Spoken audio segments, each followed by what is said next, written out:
Bonjour à tous, aujourd'hui on va discuter un petit peu de l'iGPU. J'ai acheté un iGPU Razer pour mon Mac Book Pro qui est donc un Mac portable il y a assez peu de temps, il y a quelques mois maintenant quand même.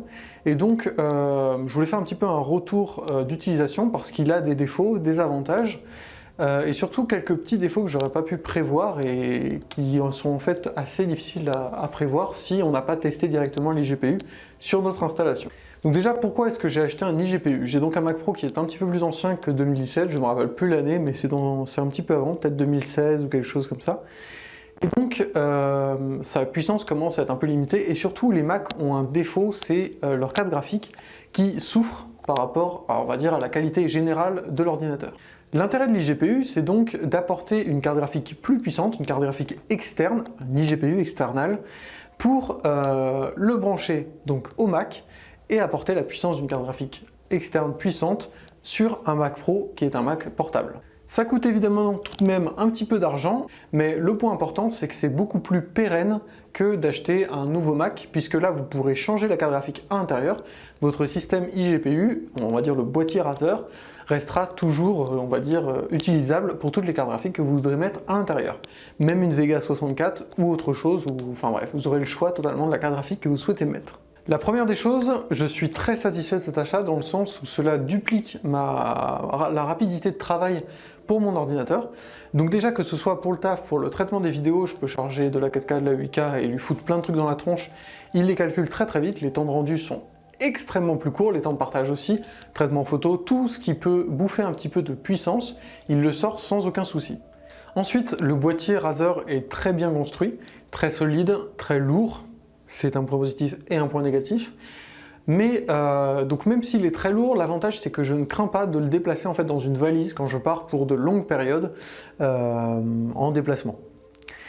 Évidemment, cela reste quand même très très lourd, donc pour moi qui me déplace en train, ça reste quand même un poids à porter. Il ne faut pas avoir par exemple le Ronin M en plus dans sa valise, sinon c'est mort, d'une ça rentre pas et ça fait une valise qui pèse 1,5 tonne.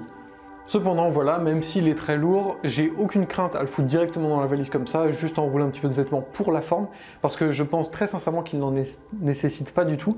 Le boîtier est très costaud, il est très bien fini, il a des angles qui sont arrondis, donc vous ne taperez pas dedans et il ne cassera rien si vous le mettez dans votre valise, à part par son poids. Et enfin, on va attaquer les petits points négatifs ou les petites choses à noter sur l'iGPU.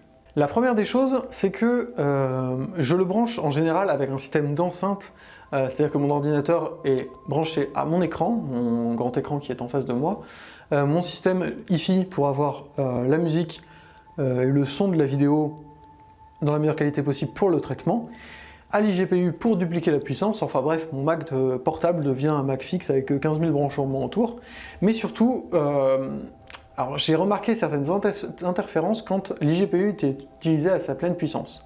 C'est-à-dire que quand il est utilisé à sa pleine puissance, la chaîne Hi-Fi, le branchement Hi-Fi, capte des ondes sonores, des petits grésillements. C'est très désagréable et c'est donc inutilisable directement quand il est vraiment à pleine puissance, l'iGPU, avec un système Hi-Fi très sensible.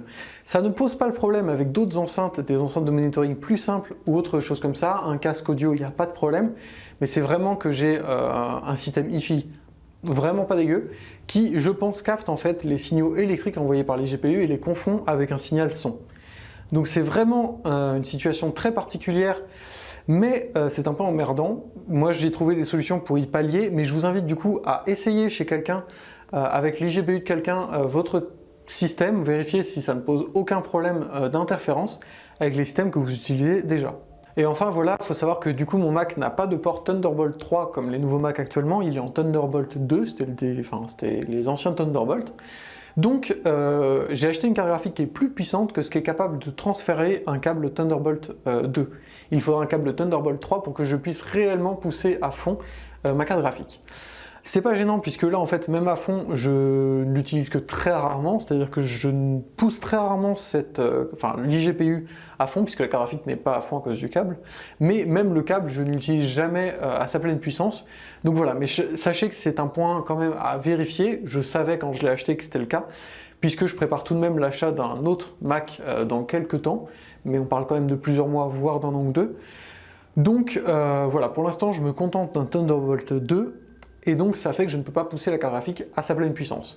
Cependant, même actuellement à la pleine puissance de ce qu'est capable de transférer le câble, je ne l'atteins jamais et je peux faire tourner tout ce que je veux, y compris, comme je disais tout à l'heure, de la 4K, de la 8K avec des rendus instantanés, avec des traitements de stabilisation d'appliquer dessus, avec des traitements de gestion de flou, de tracking, il n'y a aucun problème. Tout se charge très rapidement et donc ça booste très rapidement la vitesse de travail. Donc à ce niveau-là, pour moi, ça répond bien à ma demande, c'est-à-dire que mon MacBook Pro reste un ordinateur portable sur lequel je peux travailler pendant que je suis en déplacement, dans le train, etc., ou à l'étranger. Et surtout quand je suis chez moi, il me permet de travailler donc sur des fichiers beaucoup plus lourds, beaucoup plus volumineux, beaucoup plus gourmands en puissance. Ce qui me permet donc d'avoir par ce biais et les capacités d'un ordinateur fixe et les capacités d'un ordinateur portable. La transportabilité quand j'en ai besoin et la puissance quand j'en ai besoin.